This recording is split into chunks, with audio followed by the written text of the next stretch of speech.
Bom dia para todos nós, é um prazer imensamente grande estar mais uma vez aqui para os nossos estudos à luz da doutrina espírita. Hoje é um dia muito especial porque, segundo o calendário, hoje é domingo de Páscoa. É o domingo no qual celebramos a ressurreição de Jesus, o reaparecimento do Cristo após a sua crucificação, nos trazendo a notícia inconteste de que a vida continua. A manifestação do Cristo aos seus discípulos, naquele domingo, começando pelo encontro com Maria de Magdala, marcaria um momento mágico na história do cristianismo, aonde nós teremos a oportunidade de perceber que sim, a vida é muito mais do que simplesmente a vida corporal. E isso traz uma mensagem muito grande para todos nós que temos amigos, parentes, amores na vida espiritual e que às vezes bate aquela saudade, aquela sensação de que as nossas vidas, na verdade, perderam um pouco o sentido que as nossas... Pode desligar isso. Que as nossas vidas perderam um pouco o sentido a partir do momento em que esses companheiros deixam de fazer parte da nossa história física, mas que continuam fazendo parte da nossa história espiritual.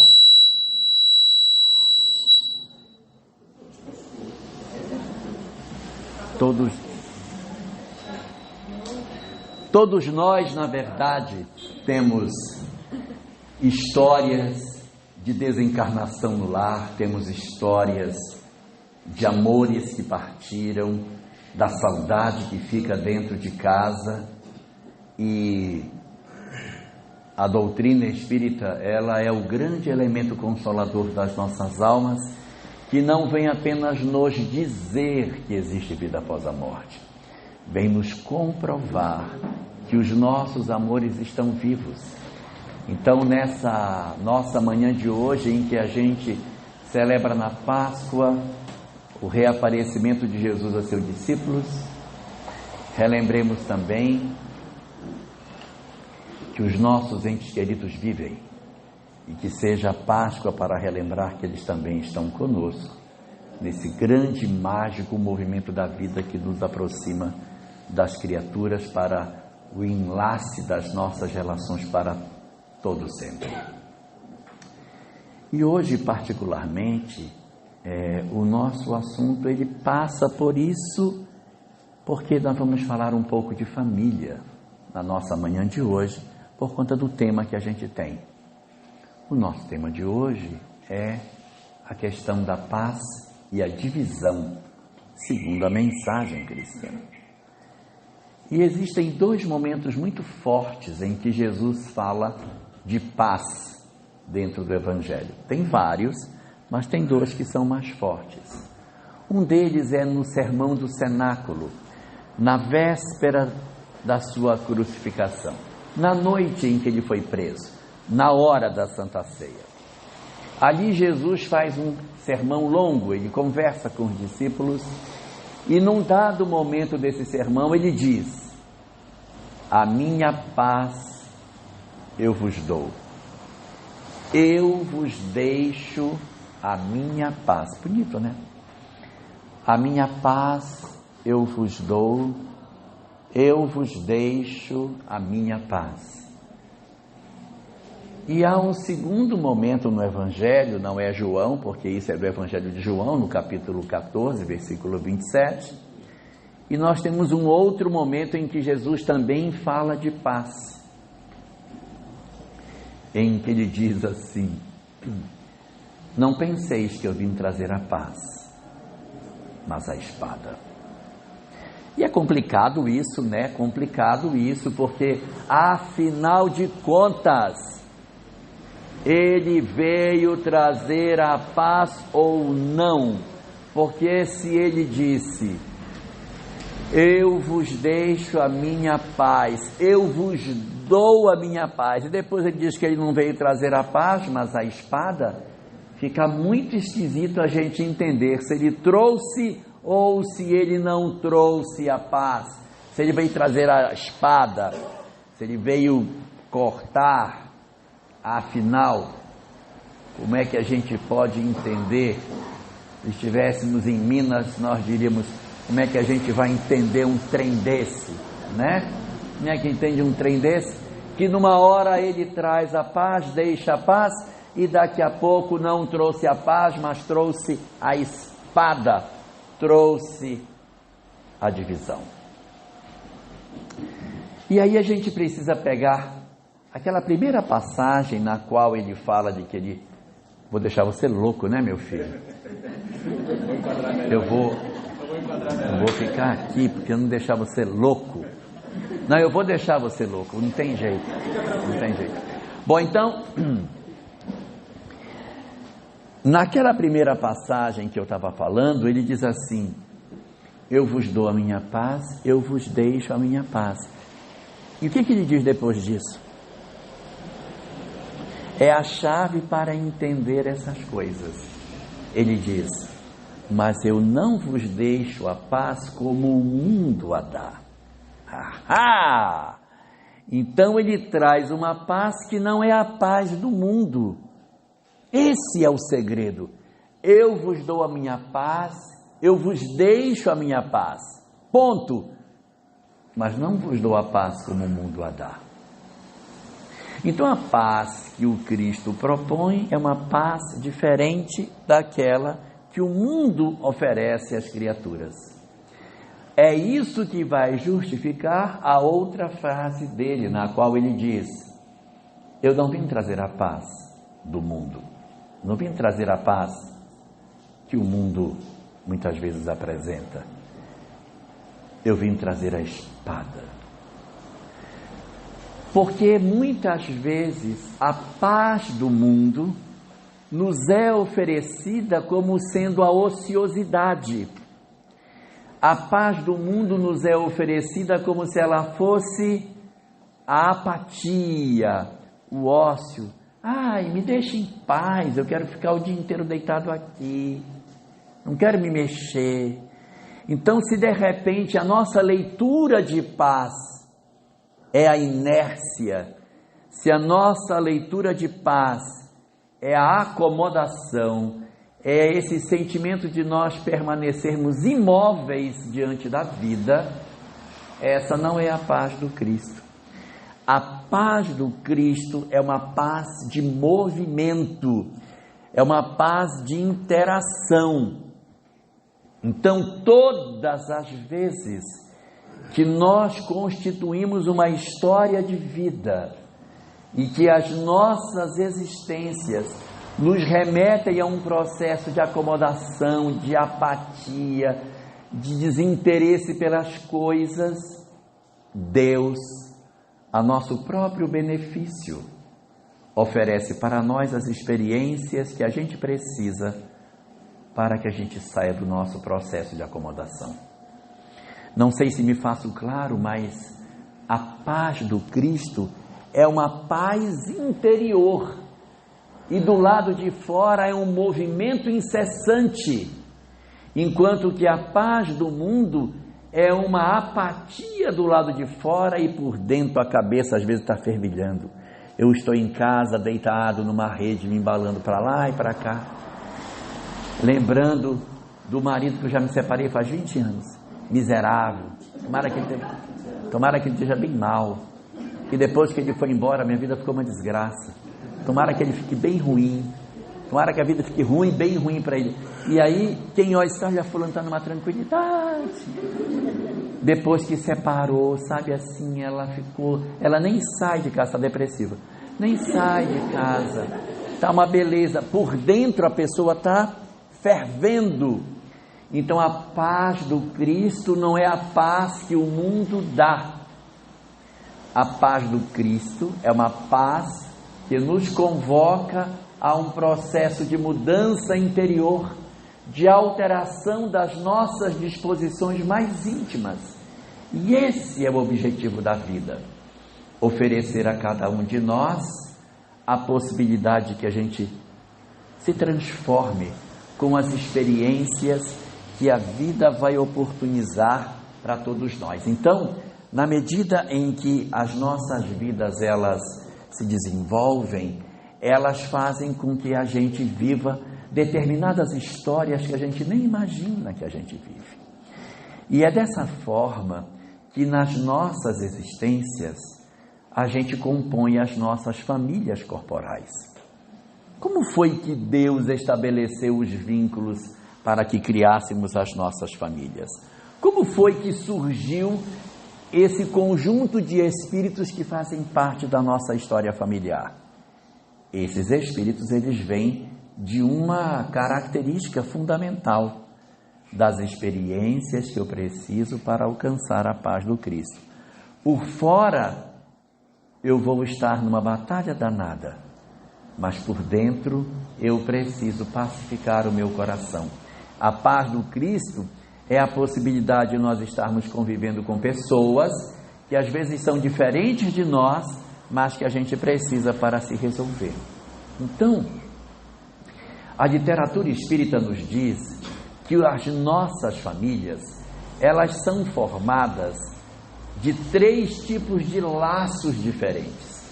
O primeiro tipo de laço familiar que a gente tem dentro de casa são laços que a gente chama de laços pela natureza das provas. O que é um laço pela natureza das provas? Espíritos que não se conheciam. Nem todo mundo que faz parte da nossa família, na condição de filho, filha, pai, mãe, irmão, eles obrigatoriamente nós conhecemos de outras existências, às vezes até marido, esposa. Não são espíritos que a gente se conhece de outra vida. Eu sei que muita gente está dizendo assim, mas marido também, sabe por quê? Hoje o pessoal vai para a festa, já leva a escova de dente no bolso, porque já não sabe onde vai dormir naquela noite. Com uma semana está casado. Então, assim, nós nos relacionamos hoje de maneira muito rápida com as pessoas. Então, existem relacionamentos que não vêm do passado. Eles nascem nessa existência. Filho também, tá? Filho também. Eu posso ter um filho que não obrigatoriamente ele é uma alma do meu ontem. Às vezes, o que junta pai com filho é uma experiência chamada natureza das provas. O que é isso? Eu sou um pai de uma família que vou viver numa situação de pobreza, de desassistência, de muita dificuldade financeira. E eu vou ter vários filhos. Nem todos os filhos que eu tenho, eles são ligados a mim do passado. Eu posso ter um filho que ele não é do ontem, é porque ele também precisa passar pela prova da pobreza. O que é que trouxe esta pessoa para o meu lar? É porque ele me conhece? Não. Eu tenho 14 filhos. Desses filhos, alguns deles eu não conheço do passado. Foi a natureza da prova que trouxe esse espírito para perto de mim. Estou confundindo vocês com o que eu estou dizendo? Essa situação ela é tão mais comum quanto mais inicial é a história dos espíritos. À medida que a gente vai vivendo, que a gente vai experimentando, vai tendo novas existências, a chance de você ter uma pessoa estranha de outras existências no lar, ela diminui. Mas não é impossível, na minha família, eu ter alguém que faça parte dos meus laços de relacionamento, que sejam fruto de um processo que surgiu nesta existência, em função da história que eu tenho na minha constituição da minha família. Então, no nosso ambiente familiar, eu posso ter alguém que ele, prepare-se, que alguém que faz parte da minha história no hoje, mas ele não era, eu disse era, um espírito do passado. Ele é um espírito que eu conheci agora, só que depois de você ter um filho, você convive com ele sei quantos anos dentro de casa, ou você passa a gostar dele ou passa a ter raiva. Aí já começa a criar um vínculo que já para outra existência já não é mais a primeira vez. Então a gente vai alargando as nossas condições. Termos alguém no nosso ambiente familiar que seja um espírito que estamos começando a nos relacionar nessa existência, não é impossível. Não é impossível. Mas não tem só esse tipo. Nós temos um outro tipo de laço, vem cá. Nós temos um outro tipo de laço. Às vezes a gente tem vínculos do passado que vêm de histórias que a gente viveu no ontem.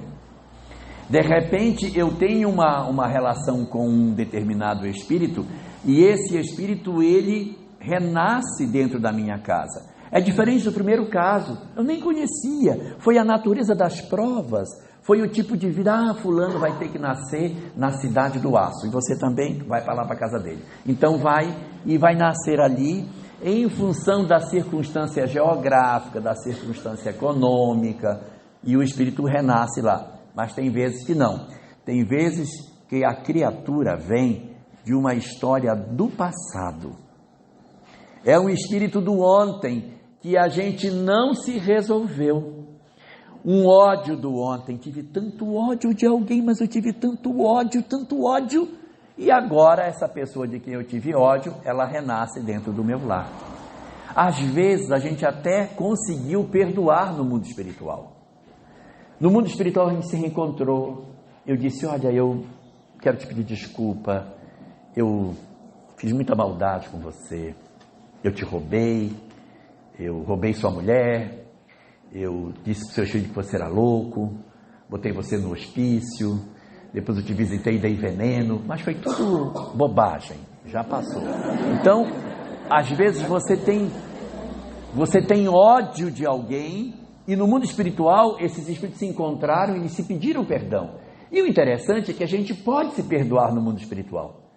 Mas será que realmente esse perdão aconteceu? Pode não ter, pode ter e pode não ser. Só tem um jeito, não tem dois, da gente saber se a gente perdoou. O único jeito que tem é reencarnação. Sabe por quê? Porque a gente esquece tudo que a gente pensa que é para ser o que de fato somos. Então, do lado de lá eu disse, seu nome é? André Luiz, olha só. Eu perdoei você, você me perdoou, nós estamos bem, a gente vai renascer, vamos ser irmãos. Nós vamos ser irmãos, porque a gente já se perdoou, então a gente vai renascer como irmão. Só que quando renasce, as minhas crenças, elas se apagam. Só fica o que está dentro da minha alma de verdade. Então, quando a gente for ser irmão, eu digo, uma antipatia do André. Ele pegou meu sapato. Ele pegou minha roupa, usou minha roupa. Então eu não gosto de dividir, eu escondo as coisas para comer sozinho. Então desde criança eu já demonstro que eu tenho uma dificuldade de relacionamento. E à medida que esse crescimento vai se dando, a gente pode até mudar, né? Pai e mãe existe para isso, não faça. Lembra daquele... Agora não existe mais isso. Mas na época minha, vocês são tudo muito novos, vocês não viveram isso? Os pais botavam os irmãos abraçados. Abraça teu irmão, beija. Abraça e beija. E assim, às vezes são inimigos do passado, num ódio danado. Aí abraça e beija seu irmão. Os dois abraçados, até eu esqueci. Aí a mãe ficava ali costurando e os dois ali abraçados no canto, porque tinham brigado. Então, é esse exercício que vai, de certa maneira, trabalhando a nossa intimidade, até que um conhecimento espiritual nos chegue e nos fale sobre isso. Então, a gente pode ter em casa um laço de desafeto do ontem, que a gente pode até converter num laço melhor, sem dúvida nenhuma, mas os laços de ódio, os laços de desafeto, também podem acontecer nas nossas vidas. Mas pode não ser um laço desse tipo, sabe? Pode ser um outro tipo de laço. A gente pode... Esqueci. A gente pode ter um outro tipo de laço. Eu posso ter também um outro tipo de laço de desafeto. É do ontem. É do ontem. E nossa, era um laço de desafeto terrível. Mas não era ódio. Era mágoa. Mágoa é diferente de ódio, porque o ódio é ódio, ódio é ódio, e mágoa é o amor que adoeceu. A gente só tem mágoa de quem ama, porque a gente espera que a pessoa entregue o que ela não entrega. Puxa, eu fiquei muito magoado com o que você me fez, ou com o que você não me fez. A esposa diz para o marido: estou sentindo as contrações, eu acho que eu vou ter um neném agora. Na hora da minha bola, pelo amor de Deus. Depois do jogo eu passo lá para ver se é menino ou menina. Então, se você, puxa, aí fica magoado, fica triste, porque você espera que a pessoa entregue algo que ela não entregou. Então existem histórias do passado que são laços de desafeto pela mágoa. Mágoa de pai que abandonou, mágoa de mãe, mágoa de irmão que na hora de uma partilha puxou a maior parte para si. Pode ser ódio também. Posso ter ódio do meu pai, posso ter ódio da minha mãe, posso ter ódio de um sócio, posso ter ódio de uma pessoa da minha profissão, de alguém que eu durante a minha vida tive um relacionamento muito agressivo, virou ódio. Mas pode ser mágoa. Pode ter mágoa de marido, mágoa de esposa. Pode ter ódio de marido? Pode ter ódio também. E pode ter mágoa. As mágoas são até mais fáceis de serem tratadas, porque por baixo dela tem amor. Então, quando a gente renasce perto de alguém que a gente teve mágoa, tem muito mais chance de você fazer uma relação saudável.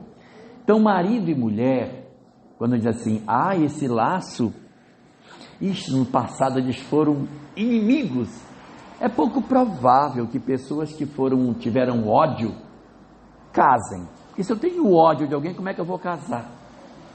Não é muito lógico que a pessoa case com alguém que desgraçou a vida dela, que estragou com tudo. A gente pode casar com quem tem mágoa, porque a gente reencontra a pessoa e diz, nossa, fulano, tão bonzinho ele, né? Porque tem um sentimento positivo por baixo. Então, um tipo de relacionamento que a gente também pode ter em casa são os laços de desafeto em função das questões da mágoa. É confuso o que eu digo? Então nós temos laços de natureza das provas, que é um laço novo, eu não conhecia.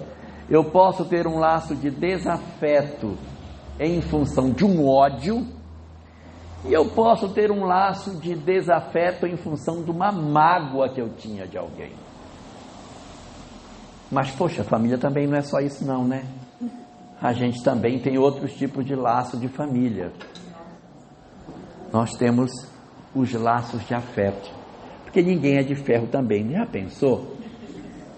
Se a gente renasce para ter só laço, a gente ia se matar dentro de casa. Então o Papai do Céu, a nosso benefício, também coloca na nossa família os laços de afeto. Só que para ter laço de afeto, você tem que ter desenvolvido o afeto por alguém. Se você não gosta de ninguém, caramba, para ter um laço de afeto é mais difícil, né?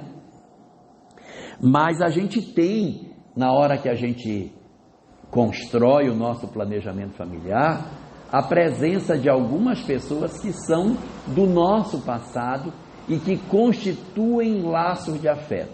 Como é que eu percebo isso? Prazer da convivência, a emoção de rever, a saudade que dá. Você sai de casa, quando você volta, você se joga logo no berço para olhar. Meu Deus do céu! E aí você fica olhando, não sabe dizer não, tudo que pede dá. Toma, quebrou, não faz mal, vovó compra de novo. É assim mesmo. Não é assim? É assim mesmo. Tem até um pessoal que diz que o avô é um cavalo brabo que o filho amansa para o neto montar, né? Então, o filho amansa o cavalo brabo, quando o neto vem, o neto sobe, quebra, destrói, tá mal, tá ótimo. E o filho fica louco, como que comigo não era assim? É assim mesmo, né? É assim mesmo. Então, laços de afeto são os laços que correm por conta da nossa lembrança do ontem. E as nossas famílias, elas possuem esses laços de afeto pela possibilidade da gente edificar no nosso dia a dia a possibilidade da gente construir nas nossas relações familiares algumas relações que dizem assim, ai, como é bom voltar para casa. Porque senão diz assim, nossa, quando eu penso em voltar para casa, meu Deus, chega o meu coração aperta. Laço de desafeto. Quando eu diz assim, ai, eu fico com uma saudade, só de eu pensar que estou chegando em casa, vai me dando uma alegria. Laços de afeto. E evidentemente, os nossos laços de afeto são muitos, porque a gente já teve muitas existências, a gente já construiu muitos tipos de laços de afeto. Então a gente tem nas nossas famílias laços de desafeto, laços de afeto e laços novos também. Então, o que são as nossas famílias?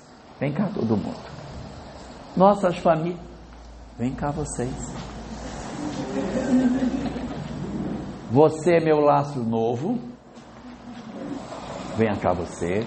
Você é meu laço de desafeto. Você é meu laço de desafeto. Você é meu laço de afeto. E você é meu laço de desafeto. Só que era muito desafeto na minha família. Dois estavam desequilibrados. Ele ficou desencarnado, só obsediando. Ele vai ficar lá fora. Você vai ser só o obsessor. Então, a minha família, ela tem um laço novo. Graças a Deus, veio dois de afeto. Veio um de desafeto e eu tenho um obsessor lá, ó, que é desafeto também, que é o que me odeia, que está do lado de fora, perturbando as minhas relações familiares. É isso que constitui as nossas famílias. Nós somos uma amálgama. Nós somos uma amálgama dessas relações todas. Podem sentar vocês. Nós somos uma amálgama dessas relações. Nossas famílias são a composição dessas estruturas. Então, o que acontece conosco? Qual é a consequência de tudo isso? É que nas nossas famílias existem relações diferentes. Nós vamos sentir mais proximidade de uns e menos de outros. E para que esse conhecimento espiritual nos chega, Dona Lana Cecília? Aprender a amar, né? Para aprender. Esse conhecimento chega para a gente usar a nosso favor. Desgraçados de nós seríamos se chegássemos em casa, jogássemos a bolsa no sofá e disséssemos, gente, olha o que eu aprendi no centro espírita hoje, que tem laço de afeto, laço de desafeto e laço novo. Com certeza fulano é meu laço de desafeto. Por isso que eu tenho antipatia por ela. Eu não lembro o que fez, mas com certeza foi uma coisa muito ruim. Então, como eu não lembrei, agora eu vou pisar na goela. Isso é uma burrice. Esse conhecimento nos chega para que a gente resolva o problema, para que a gente resolva. Isso é para resolver o problema, não é para criar problema. Então, o que acontece conosco? Nossas relações familiares precisam ser iluminadas por esse conhecimento. Eu olho e digo, esse é meu laço de desafeto, então eu tenho que me esforçar mais para eu resolver, porque sabe o que acontece? Se eu não resolver o meu laço de desafeto, ele vai voltar, vai acontecer de novo. Então é isso que você quer? Eu adoro ter uma pessoa em casa que me odeia para a gente brigar. Não é verdade. Todo mundo quer resolver, todo mundo quer viver em paz. Então resolve, pelo amor de Deus. A gente tem esse conhecimento espiritual para usar a nosso favor, para resolver as nossas vidas e não para piorar as nossas vidas.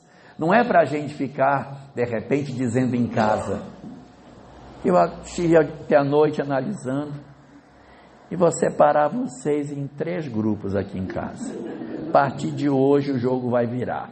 Não é verdade, porque se eu preciso resolver a minha vida, e eu vejo que eu tenho em casa um laço novo, eu não tenho assim muita saudade de fulano, viajo, volto, não me faz falta. Não é uma pessoa que eu diga, nossa, mas uma carência de não ver, de não estar... Eu sinto até um pouco assim de... Quando eu vejo é bom, mas quando eu não vejo também não. Tá bom. Não me incomoda. Não é carne nem peixe, né? Então a pessoa assim... Então é um laço que talvez seja um laço novo. E aí eu penso assim, se é um laço novo, se eu não cuidar dessa relação, ela vai virar um laço de desafeto e amanhã vai me dar problema. Então deixa eu cuidar logo dentro do ovo para que isso não vire um problema e eu tenha que resolver o problema amanhã. Então deixa eu dar um pouco mais de bons sentimentos para essa pessoa que está aqui. Aí eu pergunto a vocês, que sentimento a gente deveria dar para um laço novo, para que ele não se tornasse um laço de desafeto? Amor? Amor. Amor. Amor é bom. Amor. Se eu tenho um laço de desafeto na minha família, de ódio ou de mágoa que vive dentro de casa, o que é que eu preciso dar para esse laço de desafeto para resolver esse problema? Amor. Amor. Amor.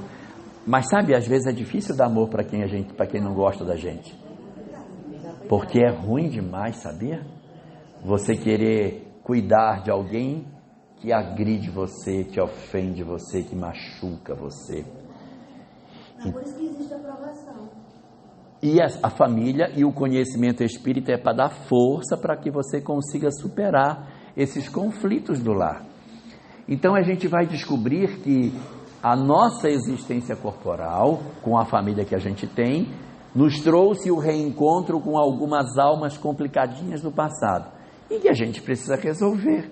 E se eles são laços de desafeto, ainda que seja difícil, a melhor estratégia é oferecer para eles amor. E para os laços de afeto, o que eu tenho que dar? Ódio? Amor. Amor. Ora. Se para os laços novos eu tenho que dar amor. Se para os laços de desafeto eu tenho que dar amor. E para os laços de afeto eu tenho que dar amor. Por que eu tenho que ficar querendo escarafunchar o passado para saber... Não, esse aqui é um laço de desafeto. Se o remédio é o mesmo, por que saber a doença? Por que saber a doença? Então, os nossos laços, independente do que eles sejam, eles deverão receber de nós amor. Essa é a chave que a gente tem para trabalhar nas nossas vidas. No nosso laço de afeto, vem cá. No nosso laço de afeto, um tipo de laço de afeto que eu tenho, ele pode ser um laço de afeto muito particular. E nós aqui temos muito desse laço de afeto. Porque não é pelo fato de que um laço é de afeto que é uma alma resolvida. Existem muitas vezes que nós amamos espíritos que ainda não estão em condição espiritual assim muito elevada. Então você ama, mas você ama enlouquecidamente um filho. Ele está na droga. Mas ele é meu laço de afeto. A gente não pode dizer assim, se ele se droga, então ele não é meu. Ele é meu laço de afeto. Porque o que mede o afeto é o amor que a gente sente. É a não desistência do outro. Porque se você tem um filho que ele envereda pelas drogas e você diz, olha, te vira, negão, carrega a tua cruz, te vira, vai embora, some da minha vida. Se você faz alguma coisa que você empurra a pessoa para fora e não tem nenhum interesse, então você na verdade está mostrando que o laço de afeto não existe dentro de você. Se você tem um filho que é depressivo, você, rapaz, te vira, te vira. Já tem tanta irmã, uma filha, te vira, vai te virar. Toda hora esse negócio, que chatice. Essa depressão talvez ela tenha uma relação de laço de desafeto. Mas quando você tem um filho que é drogado, um filho no crime, um filho que está em depressão, você não desiste dele. Você está todo domingo na porta do presídio para visitá-lo. Você vai buscar ele na boca quantas vezes for preciso. Você não desiste dele. Você tenta reconstruí-lo, ainda que ele tenha dificuldades. Isso se chama laço de afeto. Então não pensemos que laço de afeto significa obrigatoriamente uma relação feliz. É uma relação com amor. E aí dou um exemplo para nós aqui. Lívia e Públio Lentulus. Tinha amor ou não? Muito amor. Mas ela comeu um dobrado ali com ele. Por quê? Porque ela sabia que por amá-lo, para resgatá-lo da situação que ela estava, ao reencarnar sem necessidade, ela passaria por uma série de sofrimentos, uma série de dores desnecessárias. E exatamente para que ela não se sentisse fragilizada, ela vem dentro de uma perspectiva de que ela sabia que ia passar por uma série de dores, mas eu sei, as dores que eu vou passar não são exatamente histórias do meu débito, são histórias do meu trabalho de resgate do outro. Então, a gente precisa inclusive parar com um certo pensamento que a gente tem, que diz assim, fulana tem esse filho dá um trabalho para ela horrível, ela deve ter muito karma, né? Para ter um filho desse, é porque ela deve muito, por isso que ela tem um filho assim. Às vezes não é. Às vezes é amor que sobra. E aí o filho ficou na retaguarda, e essa mãe ou esse pai, sei lá, disse assim, eu quero você como meu filho, e eu não vou desistir de você. Eu não vou abandonar você. Mesmo que você durante a existência vacile, tropece, caia na droga, ou caia na depressão, ou caia no crime, ou sei lá em que mais, eu não desistirei de você. Eu irei ficar com você até o final. E nessa expectativa de ir buscar o indivíduo na droga, e buscar o menino na boca de fumo, e refazer a vida dele tantas vezes quantas forem necessárias, vai dor, tá? Vai lágrima.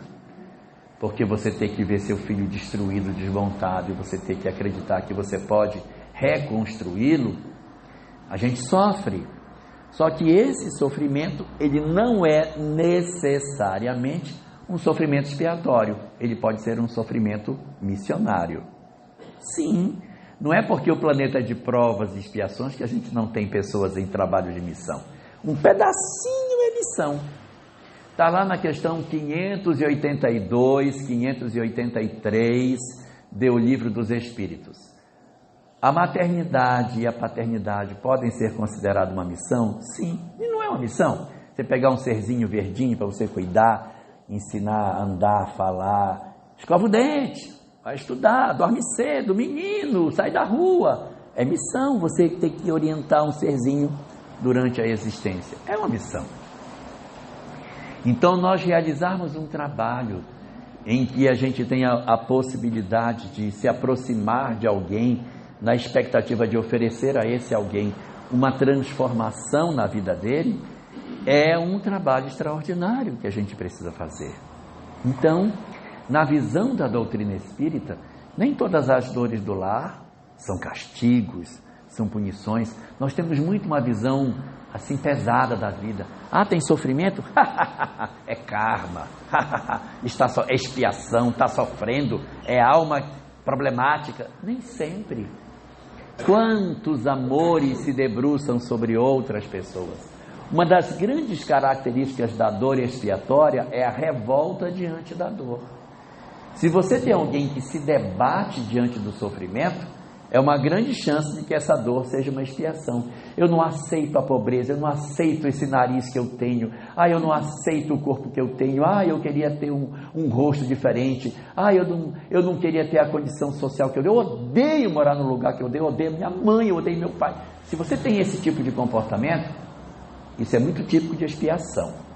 Mas quando a gente tem dores no lar, e a gente às vezes nem percebe o esforço que faz, isso indica que, de certa maneira, essa dor tem muita chance de ser um trabalho de resgate de alguém, em que você se ofereceu. É claro que a gente vai ter méritos por isso, é claro que isso nos ajuda espiritualmente, a gente pode ter até algum tipo de dificuldade e esse resgate vai ajudar a gente, mas a não desistência, o não sentimento de ódio diante daquele que nos dá tanto problema, é um indicativo de que existe um laço de afeto e que eu faço isso porque gosto e não porque é uma cruz que eu carrego. Quando a gente diz assim, você é uma cruz que eu carrego, não vejo o dia de me ver livre de você. Esse é um indicativo de que ali existe um processo expiatório em curso, pela revolta da criatura diante do sofrimento, que às vezes, infelizmente, pode acontecer até com pais. Os pais envelhecem, ficam sequelados, têm um AVC, sofrem um Alzheimer ou um mal de Parkinson e vão ficando na casa como se fosse um traste velho, ninguém mais dá água, passa o dia inteiro com sede e ele não pode pedir, passa o dia inteiro com a fralda suja, não aparece um para trocar, jogado em cima de uma peça de madeira que já colocaram no chão, com um paninho em cima, e ele fica em cima daquele pano no chão, nem cama mais tem, jogado num canto da casa, esquecido, e que as pessoas tratam como se fosse um traste velho. Muito cuidado quando a gente trabalha desamor com as pessoas, porque isso indica muito sobre as nossas vidas. Família é exatamente o encontro das almas para que a gente se resolva. Então, quando Jesus diz para nós que Ele, na verdade, é como se fosse aquele que vem trazer a paz que Ele vem trazer é a paz interior de eu me resolver com as pessoas. Eu vos dou a paz, eu vos dou a minha paz, mas eu não dou a paz que o mundo dá, porque eu não vim trazer a paz do mundo, eu vim trazer a espada. E ele segue no texto de Mateus dizendo, eu vim colocar mãe contra filho, pai contra filho. Por que isso? Porque na medida em que a gente vai descobrindo as verdades espirituais, a gente vai ter que muitas vezes se comportar de forma que a família não deseja, mas que é o certo a fazer. A família diz, você não vai perdoar. A mãe diz para a filha, você não vai perdoar nunca esse miserável. Se você voltar com esse homem, eu não sei o que eu faço. Aí ela volta. Você tem que jogar esse menino na rua. E a mãe não joga. Então, você muitas vezes, quando abraça a visão de Jesus, você terá que fazer mudanças muito profundas, porque a vida vai exigir isso. É um esforço que a gente vai ter que fazer. E um dos esforços que a gente tem que fazer é não desistir das pessoas. Com relação a marido, que os laços não são indissolúveis, ou seja, o Espiritismo não considera que o casamento é por toda a vida, a gente tem o direito de realmente refazer as nossas existências. Se você já tentou tudo o que podia e o relacionamento não avança, existe agressão, desamor, e você está sofrendo um processo de agressão permanente, em que você observa que pode caminhar para um mal maior, pode haver uma violência mais grave, é razoável que se pense na possibilidade de se fazer uma nova história. Mas primeiro, a gente tem que tentar tudo que puder, para que a consciência não nos acuse depois. No livro da Esperança, no capítulo 76, Emmanuel diz o seguinte, que se a gente sai de uma relação, não tendo tentado tudo o que poderia para salvá-lo, amanhã a consciência vai nos acusar. Dona Alana, a senhora não fez tudo o que deveria. Então, a consciência vem e nos cobra. A consciência pode vir e acionar mecanismos de culpa. Então, para que a gente não leve mecanismo de culpa, o que diz a doutrina espírita? Esgote as possibilidades. Esgotou? Esgotei. Então, tentou tudo, não deu? Não deu. Você é livre para seguir, mas tem que primeiro tentar tudo o que se puder, sabendo sempre que uma separação, ela é um indicativo que para o mundo espiritual nunca é programado. Ninguém programa se separar, tá? Olha, eu vou reencarnar, vou ficar 10 anos casado com fulano, aí eu me separo dele. As separações não são programadas, embora elas até se justifiquem, elas não são programadas no mundo espiritual. Não são programadas. E é possível que numa próxima existência a gente até tenha que reencontrar com o cidadão. Não precisa ninguém ficar com medo. Meu Deus, não acredito. Mas não, você tinha que ficar casado há 20 anos, ficou 17, pois vai ficar os 3 que está faltando. Não é isso. A gente tem a chance de reencontrar com a pessoa que a gente teve problema conjugal no passado. Tem a chance. Não é obrigatório, mas tem a chance. Só que não necessariamente como marido, tá? Ele pode vir como filho. Não viram a mãe do André Luiz? Que vai ter o ex-marido como filho? Então, às vezes, a gente reencontra aquele maridozinho rebelde, ele vem como filho. Ele vem ali para a gente puxar a orelhinha dele, de vez em quando, né? Então, ele vem numa condição, às vezes, diferente. Não necessariamente de marido, tá? Agora, se você tem um relacionamento conjugal e existe muita mágoa, mas é muita mágoa, que as fotografias foram todas rasgadas, tocadas ao fogo, os filhos foram ensinados que o pai não prestava. Teu pai, que é um desgraçado, e aí se demonizou a figura do pai, o nome dele é proibido de ser falado dentro de casa. Não fala esse nome aqui, esse nome não existe. Isso demonstra que nós temos um forte vínculo com esses. Não estou rogando praga para ninguém, mas isso demonstra que a gente tem um grande vínculo com ele e que naturalmente a vida vai nos trazer com seus ímãs para que a gente fique perto dele. Não estou dizendo que vai ser marido, mas a chance de reencontrar aumenta. Quando tem mágoa, quando tem ódio, a chance de reencontrar é maior. Então existe uma forma de você diminuir a chance de reencontrar com as pessoas que você não deseja encontrar, chamada perdão. O perdão dissolve o elo. E tem algumas pessoas que dizem assim: mas eu não vou perdoar fulano, olha o que ele me fez, não tem perdão. E aí eu vou para o centro espírita e ainda falo que eu tenho que perdoar, mas eu não perdoo nunca aquele miserável, não vou perdoar nunca, eu vou dentro do meu coração sentir todo o ódio que eu puder sentir por ele, eu vou sentir. A pessoa está dizendo isso, não percebe que ela está dizendo para a lei de causa e efeito assim: eu quero encontrar fulano, eu preciso. É isso que ela está dizendo. Aí uns dizem assim: mas se eu perdoar, não tem graça. O cara faz a vida inteira, mas a vida inteira, aí no final eu ainda besta, digo: não, tá bom, tá perdoado. Não tem nem graça isso, com tudo que ele me fez, eu ainda vou perdoar? Pois é. Segundo a doutrina espírita, o perdão não retira a culpa do outro, Marcos. Se alguém Vem cá de novo, minha filha. Se A machuca B, se por exemplo eu tenho uma pessoa que machuca a outra, nós em doutrina espírita erradamente gostamos de dizer assim: fulano deve para fulana. Gente, ninguém deve para ninguém. Ninguém deve para ninguém. Nós devemos para a lei e para nós mesmos.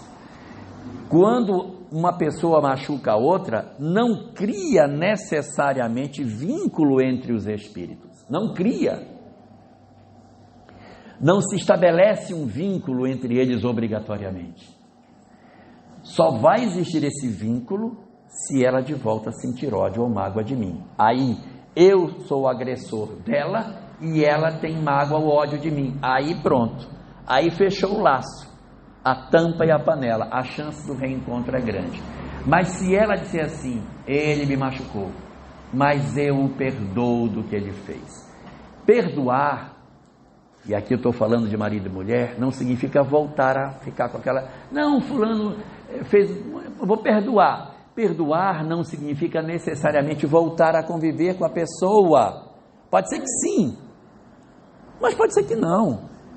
Perdoar pode significar simplesmente: não leva você dentro do meu coração, não fico com ódio de você, eu venci os sentimentos de raiva que eu tinha em relação a você, não me faz bem, não me faz bem.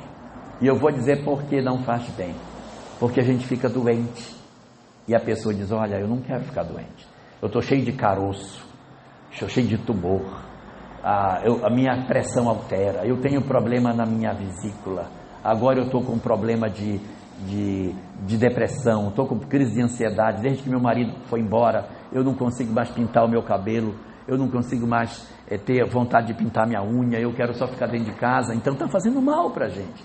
Então a gente precisa perdoar para que a gente faça uma nova história. Então não precisa necessariamente voltar, mas tirar a pessoa de dentro de nós. Qual é a consequência espiritual disso? A consequência espiritual é que quando a gente perdoa a pessoa, ele não está isento de culpa. Mas eu perdoei, a culpa vai nele. Como diriam os nossos vizinhos mineiros, o mal está em mim. Está em mim. Não está na relação. A gente tem muito essa ideia em doutrina espírita de que o problema está na relação. Não, a relação não tem problema. O mal que eu faço está em mim. Sou eu que tenho o mal. Então, quando alguém me perdoa, eu continuo tendo mal dentro de mim. Mas não necessariamente eu vou encontrar com a mesma pessoa para continuar a minha história de crescimento. Pode ser com outra. Eu estou livre. Eu posso até querer, mas aí é gosto. Não, coitadinho, bichinho, agora me deu até dó dele, me dá de volta, deixa eu pegar. Mas aí é por gosto. Não é, é verdade. É por gosto. Não, me dá o André de volta, deixa, me dá, devolve ele. Então, se você perdoou, você está livre para fazer uma nova história. E eu vou dar um exemplo do que eu estou dizendo. Na sexta-feira agora, anteontem, sexta-feira, Jesus foi crucificado. Não foi? E aí teve os crucificadores, os sacerdotes, teve Anás, Caifás, Pilatos, meu Deus, teve um monte de gente complicada na história dele. Como todos eles fizeram uma série de coisas erradas, criaram um vínculo por conta da lei de causa e efeito. Eles já nasceram irmãos de Jesus, Jesus teve que nascer irmão deles, primo, cunhado, parente, pai, filho, vizinho. Jesus nasceu irmão de Pilatos, cunhado de Anás. Por que Jesus não ficou próximo deles? Porque Jesus perdoou de verdade. E isso tirou a culpa de Pilatos? Isso tirou a culpa de Anás? Não. Cada um deles que tem o mal dentro de si foram se resolver, sabe lá Deus com quem, reencarnaram em Volta Redonda, reencarnaram sei lá por onde, para se resolver. Mas não precisa que a vítima renasça próximo do algoz. Isso é mais provável quando a gente não perdoa, dona Lana. Quando a gente perdoa, os grilhões se abrem e nós temos a possibilidade de fazer uma nova história. Então, por isso que o perdão é tão importante na nossa vida. Então, com relação a isso, a gente precisa se trabalhar. Agora, isso eu estou falando de marido. Quando a gente fala de filho, mãe, pai, aí não tem jeito. O laço é para toda a vida, tá? Porque não tem ex-filho. Esse aqui é meu ex-filho. É minha ex-mãe. Não tem ex-mãe, gente. Mãe é para toda a vida. Ou melhor, para toda a existência. Vai ser até o final. Às vezes a gente tem mães amargas, mães narcisistas, que oprimem, que são cruéis, que não são mães amorosas, que exploram seus filhos, que se utilizam da autoridade materna ou pai e promovem um processo até de quase que escravização dos filhos, que os humilham, impedem que casem, que tenham suas vidas. São chamadas mães narcisistas, né? Tem marido narcisista, tem pai narcisista, filho narcisista, que diz, não, a melhor comida é minha, não é de vocês, aí pega a melhor parte e come e deixa os pais com fome. Filho narcisista. Mas mãe narcisista tem um bocado por aí. E às vezes você tem mães que são muito difíceis. Narcisismo não tem cura. Não vai melhorar, não vai. O marido narcisista não vai melhorar. Ele vai ser sempre narcisista. E o narcisista tem uma característica, quando ele sente que a vítima está escapando, ele, não, por favor, eu prometo que eu vou mudar. Aí a pessoa acredita, volta. Quando volta, ele prende de novo. Então, mãe faz isso, marido faz isso, filho faz isso. Todo aquele que é narcisista tem uma tendência de fazer esse movimento psicológico quando perde a pessoa. Então, em caso de mães, de pais narcisistas, é lógico que a gente não vai poder abandoná-los, mas a gente precisa preservar um espaço de sanidade para nós, senão a gente vai enlouquecer, porque eles sugam até a última gota do sangue, se for preciso. Então você mantém uma certa distância, não abandona, cuida, mas você percebe até onde vai a minha sanidade. Eu posso morar junto? Não, eu aguento morar junto, então pronto. Não, eu não aguento morar junto, então você mora pertinho, para você ter um pouquinho de sossego, senão você não consegue nem dormir, porque a pessoa exige de você o tempo todo. O tempo todo ela faz exigência, cobra, grita, humilha, ofende, e a gente tem que saber lidar com isso. Às vezes eles vão complicando por um Alzheimer, e aí você tem que dar o desconto de tudo isso, mas é preciso que a gente não abandone, igual filho. Filhos a gente nunca abandona, mesmo que eles tenham enveredado por um caminho equivocado. A gente não abandona, porque está no Evangelho segundo o Espiritismo, capítulo 13, item 19, benefícios pagos com a ingratidão. Lá diz o seguinte, que quando a gente faz o bem para um filho, para qualquer pessoa, e a pessoa não retribui porque é ingrato, e você desiste dessa pessoa, sabe, quer saber? Você é muito ingrato, meu filho, vou largar você para lá. E larga o filho, abandona o filho porque ele é ingrato, porque ele não corresponde àquilo que eu quero. Você manda uma mensagem para ele, você não merece ser amado. Quando chega no mundo espiritual, ele diz assim, sabe por que eu dei errado? Eu dei errado porque nem minha mãe me amou, até minha mãe me abandonou. Mas se você não abandona um filho, por mais equivocado que ele seja, o que vai acontecer no futuro? Ele é ingrato, nossa, ele foi ingrato a vida inteira, e você não desistiu dele. Não desistir não é dizer sim o tempo todo, às vezes diz sim, às vezes diz não, às vezes dá um pouquinho de sim e dá um bocado de não, então isso faz parte, mas é não desistir. Não precisa ficar grudado na pessoa, mas olha, a porta está aberta, quando você quiser, aqui tem ajuda, mas dentro de certos limites, não posso entregar tudo que você quer, mas vamos ver o que eu consigo fazer, para que ele nunca perca a certeza de que ele é amado. Quando ele desencarna, se ninguém desistiu dele, o que vai acontecer com esse espírito? Ele vai dizer assim, recebi tanto e dei tão pouco. E isso vai promover no espírito um sentimento que vai impulsionar o progresso dele. Então aquilo que a gente olha, que diz assim, trabalhei a vida inteira e não deu nada. Porque, olha aí fulano viveu a vida inteira aí com esse filho dele, não deu em nada. Indo vagabundo, fez nada, tal. Mas eu não estou trabalhando para a existência, eu estou trabalhando para a vida. E esse espírito, ao perceber amanhã o tanto que ele recebeu e o tão pouco que ele deu, ele se sente impulsionado pela vida a um processo de progresso espiritual. Então, não desistir estimula o desenvolvimento das criaturas. Então, nossas famílias, elas estão envolvidas em todo esse mar de experimentações, Marcos, para Felipe, para que a gente consiga fazer o crescimento das nossas possibilidades de avanço espiritual. Dito isto, nós vamos para o nosso intervalinho de 15 minutos, e na volta a gente responde as perguntas se elas tiverem. Se não tiver perguntas, aí eu faço as minhas para vocês, que eu tenho mais dúvidas também.